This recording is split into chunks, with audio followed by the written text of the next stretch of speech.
नमस्कार बच्चों, स्वागत है आप सभी का अपने इस चैनल एग्जाम नाइट पर। मैं विजेंद्र लैम्पेट स्वागत करता हूं आप सभी का। एनम महिला स्वास्थ्य कार्यकर्ता से रिलेटेड जो आपका सिलेबस है उसके अकॉर्डिंग जो है यहाँ पर महत्वपूर्ण प्रश्नों का संग्रह आज आपको कराया जाएगा, जो कि आपकी परीक्षा की दृष्टि से बहुत ही महत्वपूर्ण है। तो आइए स्टार्ट करते हैं और क्वेश्चंस को देखते हैं। जैसा कि आपके सिलेबस में जो है दिया गया है कि शरीर की स्वच्छता के बारे में, तो वहां से जो है क्वेश्चंस आपके पुटअप होंगे, तो उस अकॉर्डिंग जो है आपकी यह क्वेश्चन है। देखिए, सबसे पहला क्वेश्चन जो है, निम्नलिखित में से कौन सा हाथ धोने का सबसे महत्वपूर्ण पहलू है? तो इसमें से कौन सा होगा, क्योंकि ये सिलेबस के अकॉर्डिंग क्वेश्चन है और उसी अकॉर्डिंग जो है सेट किया गया है। तो जो है शरीर धोने का मतलब हाथ धोने का जो सबसे महत्वपूर्ण पहलू क्या है? सॉप या फिर वाटर या फिर फ्रैक्शन या फिर टाइम। तो सबसे जो महत्वपूर्ण होता है वो क्या होता है? घर्षण होता है। मीन्स हाथ को रगड़ना जो होता है बहुत इंपॉर्टेंट होता है हाथ को धुलने के लिए। तो ऐसे क्वेश्चन आएंगे, आप उसको भी देख लेना। सॉप और वाटर तो आवश्यक होना ही चाहिए, लेकिन कह रहा है कि जो महत्वपूर्ण पहलू है, पहलू की बात कर रहा है, तो वो कौन सा होगा? फ्रैक्शन और घर्षण। तो आइए आगे बढ़ते हैं, नेक्स्ट क्वेश्चन को देखते हैं। दूसरा क्वेश्चन है कि साबुन के पानी से हाथ धोने की जो समय अवधि है वो क्या है? 20 से 30 सेकंड या फिर 2 मिनट या फिर 40 से 60 मिनट सेकंड या फिर 50 से 80 सेकंड। तो इसका जो है अलग अलग जो है कंडीशन में अलग अलग जो है टाइम पीरियड होता है, तो उसको हम अभी बताएंगे। लेकिन जो नॉर्मली होता है उसे क्या कह रहा है कि 20 से 30 सेकंड जो है उसे रगड़ना चाहिए। ये नॉर्मली है, अलग अलग अभी हम दिखा रहे हैं क्वेश्चन कैसे पूछे जाएंगे, उस पर भी बात करेंगे। तो पहले इसको देख लेना कि ये 20 से 30 सेकंड होता है। आगे देखते हैं नेक्स्ट क्वेश्चन को। देखिए, ये क्वेश्चन है कि हाथ धोना सबसे महत्वपूर्ण प्रक्रिया है। शरीर की स्वच्छता से यहाँ से क्वेश्चंस पूछे जाएंगे, क्योंकि ये बहुत ही महत्वपूर्ण पहलू है हाथ की स्वच्छता के बारे में। तो हाथ धोना सबसे महत्वपूर्ण प्रक्रिया है कौन सी इसमें से? हाथ साफ करना या फिर संक्रमण के चक्र को तोड़ना या फिर त्वचा को कीटाणु रहित करना, खुले त्वचा के घाव को साफ करना। तो क्या है? संक्रमण के चक्र को रोका जाता है किसके द्वारा? हाथ को धुलकर। तो ये इसका राइट आंसर है, ऑप्शन भी। आप इसको भी देख लेना। नेक्स्ट क्वेश्चन को देखते हैं। देखिए, ये क्वेश्चन भी देखिए, प्रभावी हाथ धोने के लिए हाथों को कितने देर तक आपस में रगड़ना चाहिए? मीन्स जो हाथों को रगड़ने की जाती फ्रैक्शन जो होता है वो कितना देर तक रगड़ना चाहिए जो है प्रभावी हाथ धोने के लिए? तो कितना? 1 मिनट, 15 सेकंड, 20 सेकंड या फिर 45 सेकंड। जो हाथ को रगड़ना पड़ता है, सिर्फ रगड़ने की बात कर रहा है, तो कितनी देर के लिए? 20 सेकंड के लिए। आप देख लेना एक एक कंडीशंस को, प्लस उसके लिए कितना समय लग रहा है, क्योंकि क्वेश्चन जब पूछे जाएंगे तो वहां पर जो है डाउट होता है, तो इसलिए जो है आप ध्यान से देखना। आइए आगे बढ़ते हैं, नेक्स्ट क्वेश्चन को देखते हैं। ये अति महत्वपूर्ण क्वेश्चन है, जो कि जो है बहुत ही जरूरी है और पूछा भी जाता है, और नॉर्मल क्वेश्चन है। इसको हो सकता है कि आपको पता भी हो कि हाथ धुलने की प्रक्रिया के कितने चरण है। देखिए बच्चों, यदि आपको पता है तो कमेंट जरूर कीजिएगा, कि जितने भी जो है प्रश्नों का उत्तर आपको पता होगा सभी का कमेंट कीजिएगा। इससे आपकी रिवाइज जो है अच्छी तरीके से हो भी जाएगी। तो 8 स्टेप होते हैं, या फिर 7 स्टेप, या फिर 12 स्टेप, या फिर 14 स्टेप। तो कितने स्टेप होते हैं? 7 स्टेप। तो आप देख लेना। आगे बढ़ते हैं, नेक्स्ट क्वेश्चन को देखते हैं।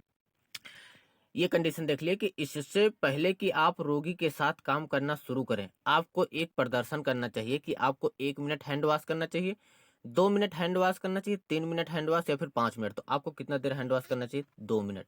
जब आप रोगी के पास जो है जा रहे हो, वहां पर कोई जैसे काम हो और वहां पर आपका प्रदर्शन हो, वहां पर आपकी जो है आवश्यकता हो, तो आपको कितना देर के लिए हाथ धोना पड़ेगा? 2 मिनट का हैंड वॉश करना आवश्यक है। तो आप ये कंडीशन भी देख लेना कि जो है कंडीशन क्या होनी चाहिए जब आप रोगी के पास जा रहे हो किसी कार्य के लिए, फिर उसके बाद जो है 2 मिनट का। क्योंकि जो है यदि आपका सिलेक्शन होता है तो आपको ये सभी चीज़ें बहुत ही इंपॉर्टेंट है, प्लस इसीलिए जो है क्वेश्चंस पेपर में भी आपके पूछे जाएंगे।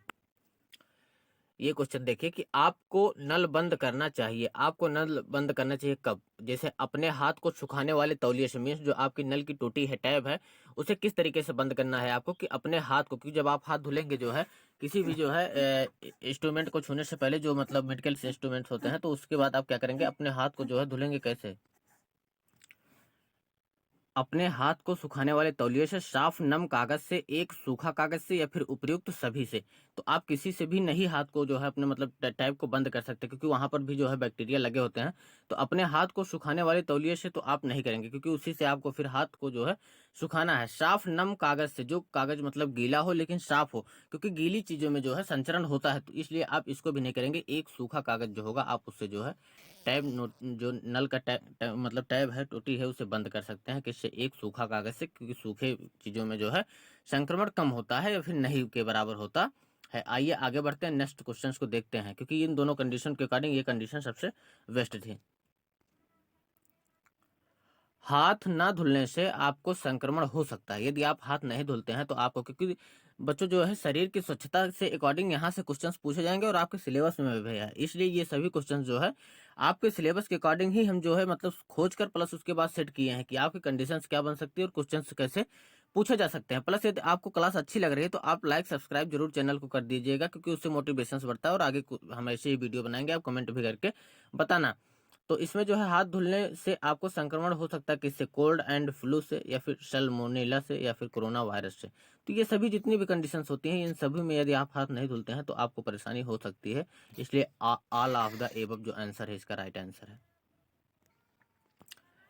बच्चों ये सभी क्वेश्चंस जो हैं अभी जो है आपको मतलब यहाँ जो है शरीर की स्वच्छता और हैंड जो है वॉशिंग से संबंधित है, लेकिन आगे अभी इसी सेक्शंस में और क्वेश्चंस जो हैं आपके जो है बायो से संबंधित है, जो कि अदर मतलब जैसे कि और जैसे उसमें सेक्शंस दिया गया है उसमें से भी क्वेश्चंस इंक्लूड हैं, तो आप उसको भी कीजिएगा। लेकिन अभी हम थोड़ा क्वेश्चंस यहाँ से करा दें कि आपके हाथ न धोने के परिणाम स्वरूप कौन जोखिम में हो सकता है? आप स्वयं हो सकते हैं, आपके परिवार और मित्र, आपके साथ काम करने वाले जो हैं वो व्यक्ति हो सकते हैं, या फिर उपयुक्त सभी। तो ऐसे क्वेश्चंस भी पूछे जाते हैं आपके एग्जाम में, तो कौन से होंगे? उपयुक्त सभी।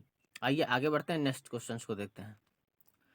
ये कंडीशन है कि यदि आप अपना हाथ धोते समय सिंक को छूते हैं तो आपको क्या करना चाहिए? मीन्स यदि आप अपने हाथ को धुलते समय सिंक को छू देते हैं तो उससे क्या होना चाहिए? हाथ धोना जारी रखें, मीन्स हाथ को धुलते रहें। प्रक्रिया के दौरान अधिक अंश का प्रयोग करें, मीन्स जैसे कि जो अभी आप मटेरियल यूज कर रहे हैं जैसे साबुन हुआ या कुछ भी वो तो कह रहा है उसका अधिक अंश यूज करें। या फिर प्रक्रिया दोहराएं, मीन्स एक ही कंडीशन है इसमें जो है कि आपको प्रक्रिया दोहरानी, मीन्स यदि आपको सिंक छू देते हैं तो आपको जो है दोबारा हाथ को धुलना पड़ेगा। और जो है आगे बढ़ते हैं, नेक्स्ट क्वेश्चंस को देखते हैं। अब ये क्वेश्चंस यदि आपको जवाब पता हो तो आंसर जरूर जो है कमेंट कीजिएगा। मियादी बुखार में कौन सा अंग प्रभावित होता है? फेफड़ा, तिल्ली, लीवर, या फिर आंतें? तो जो मियादी बुखार होता है उसमें जो है आंतें प्रभावित होती हैं, इंटेस्टाइन। आइए आगे बढ़ते हैं, अगला क्वेश्चंस को देखते हैं। विषाणु के अध्ययन को कहते हैं, जो विषाणुओं का अध्ययन किया जाता है उसे क्या कहा जाता है? जो वायरस का अध्ययन होता है, फाइकोलॉजी, बैक्टीरियोलॉजी, माइकोलॉजी, या फिर वायरोलॉजी। आशा करते हैं कि आपको इसका जवाब पता भी होगा। यदि नहीं पता है तो इसका जवाब आंसर डी है, आप देख लेना और जो है नोट डाउन भी कर लेना, या फिर पीडीएफ के लिए आप जो है टेलीग्राम से जो है ज्वाइन हो जाना। यहाँ पर टेलीग्राम की लिंक जो है डिस्क्रिप्शन में दी गई है, जहाँ पर जो है आपकी इसकी पीडीएफ मिल जाएगी। और यदि आप पीडीएफ से जो है क्वेश्चंस को करते हैं तो आपको और भी आसानी होगी, क्योंकि पीडीएफ में जो है आपका आंसर पता नहीं होगा और आंसर आप जो है पहले भी पढ़ चुके हैं, इसमें जो है क्लास में ले चुके हैं। तो आप यदि करेंगे वहां से तो आपको आसानी होगी, प्लस उसके बाद जो है आपकी तैयारी भी अच्छी हो जाएगी। तो आप इसकी पूरी पीडीएफ जो है फ्री ऑफ कास्ट है, टेलीग्राम पे हम डाल देंगे और लिंक जो है डिस्क्रिप्शन में है, वहां से ज्वाइन होकर ले लीजिए, प्लस अपनी तैयारी को अच्छी तरीके से कीजिएगा। आइए आगे बढ़ते हैं, अगला क्वेश्चन देखते हैं। सर्वप्रथम जीवाणुओं को किसने देखा था? मीन्स किसने खोज की थी किसकी? जीवाणुओं की। Antonie van Leeuwenhoek. आप इसका भी जवाब जो है देख लेना, प्लस आगे बढ़ते हैं, अगला क्वेश्चन से देखते हैं। विषाणु शब्द का अर्थ क्या है? विषाणु शब्द का अर्थ है विष, या फिर अमरशीर, रंग, या फिर संक्रमण। तो इसका जो राइट आंसर है वो फर्स्ट आंसर है कि विषाणु जो है इसका जो मतलब इसका अर्थ होता है विष होता है, वेनम होता है। आइए आगे बढ़ते हैं, अगला क्वेश्चन देखते हैं। कुछ क्वेश्चंस जो है आपको लास्ट में दिखाया जाएगा, जिसका जवाब आपको करना होगा। वो कम से कम 4-5 क्वेश्चंस होंगे जिनका जवाब आपको देना होगा। तो आप इसको पहले जो है अभी जो करा रहे हैं उसको देख लीजिए।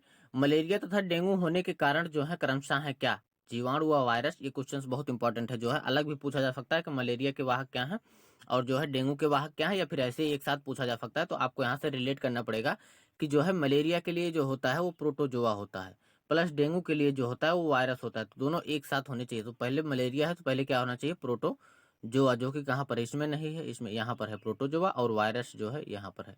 तो इसका जो राइट आंसर होगा कौन होगा? प्रोटोजोआ और वायरस। जबकि देखो यहाँ पर दिया है, लेकिन राइट आंसर क्या होगा? ये वाला, क्योंकि आपको जो है क्रमशः कहा गया है तो उस अकॉर्डिंग से चलना है। तो इसका जो राइट आंसर हो गया ऑप्शन सी, ऑप्शन सी। देख लेना, आगे बढ़ते हैं, अगला क्वेश्चन देखते हैं।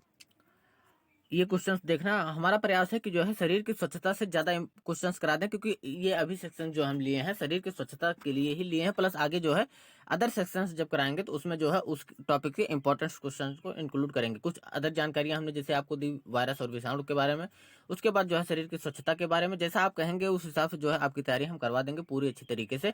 आप देख लेना, हाथ धोते समय उपयुक्त प्रवाह और पानी का तापमान क्या होना चाहिए? एक धीमा प्रवाह होना चाहिए हाथ धुलते समय, और गर्म पानी होना चाहिए, ऐसा होना चाहिए, या फिर तेज बहाव होना चाहिए, ठंडा पानी होना चाहिए।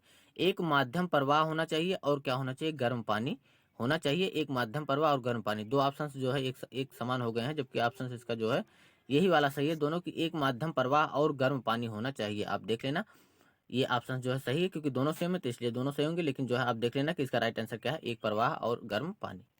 आगे बढ़ते हैं, अगला प्रश्न देखते हैं। हाथ की स्वच्छता करने से पहले क्या आवश्यक है? लागू होने वाले सभी का चयन करें।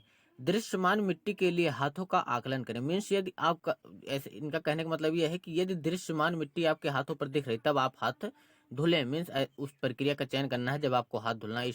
और नाखून छोटे होने चाहिए, ये तो होना ही चाहिए, ये कंडीशन जो है फॉलो होनी चाहिए। कंगन निकालें, ऐसा कोई जरूरी नहीं है। अंगूठियों में गहने या पत्थर नहीं होने चाहिए, अंगूठियों में गहने या पत्थर नहीं होने चाहिए। इसका जो राइट आंसर होगा वो नाखून छोटे होने चाहिए। आइए आगे बढ़ते हैं। ये क्वेश्चन है जो है प्रीवियस ईयर में भी एनएम की परीक्षा में पूछा गया था डीएसएसबी के, तो उसमें जो है आप यहाँ भी देख लेना कि हाथ धुलने के लिए हाथों का प्रयोग किया जाता है। और यूपी जो है यूपीएससी की जो एनएम की परीक्षा होती है उसमें भी पूछा गया था, तो आपकी परीक्षा के लिए यूपी ट्रिपल एससी की परीक्षा के लिए भी बहुत इंपॉर्टेंट है। हाथ धुलने के लिए हाथों पर प्रयोग किया जाता है द्रव साबुन, ठोस साबुन, द्रव या ठोस साबुन या फिर इनमें। तो हाथ धुलने के लिए जो है द्रव साबुन का प्रयोग किया जाता है, जो है आसानी से गल जाए और आप आसानी से हाथ को धुल सके। आइए आगे बढ़ते हैं।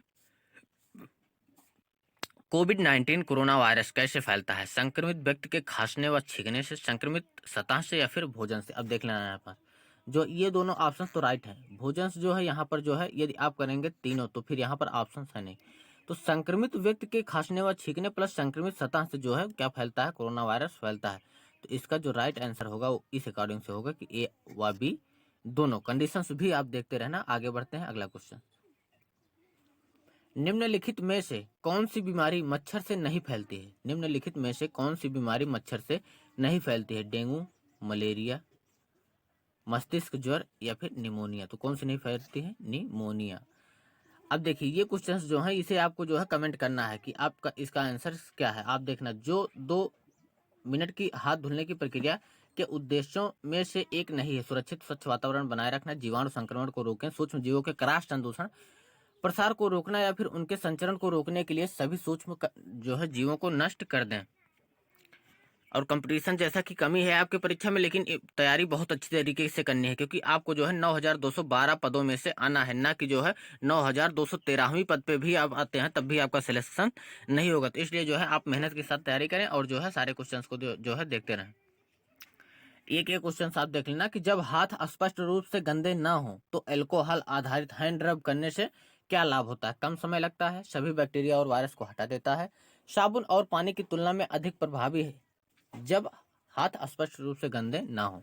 हाथों से कम सूखना, दोनों का आप जो है आंसर आपको कमेंट करना है। और जैसे वीडियो कैसी लगी उसका जो है उसके लिए आप लाइक कर देना है वीडियो अच्छी लगी, प्लस उसके बाद जो है क्लास ऐसे ही पाने के लिए आप चैनल को सब्सक्राइब कर दें, बेल आइकन को प्रेस कर दें, जिससे कि नोटिफिकेशन आपको तुरंत मिल जाए और तैयारी आपकी अच्छी हो सके। इसके लिए हमने जो है टेलीग्राम पे इसकी पीडीएफ जो है अपलोड कर दी गई है। टेलीग्राम से जाकर आप वहाँ पर जो है इसकी जो है पीडीएफ को जो है डाउनलोड करके अपना जो है प्रैक्टिस कर सकते हैं। धन्यवाद बच्चों, आज के लिए इतना ही।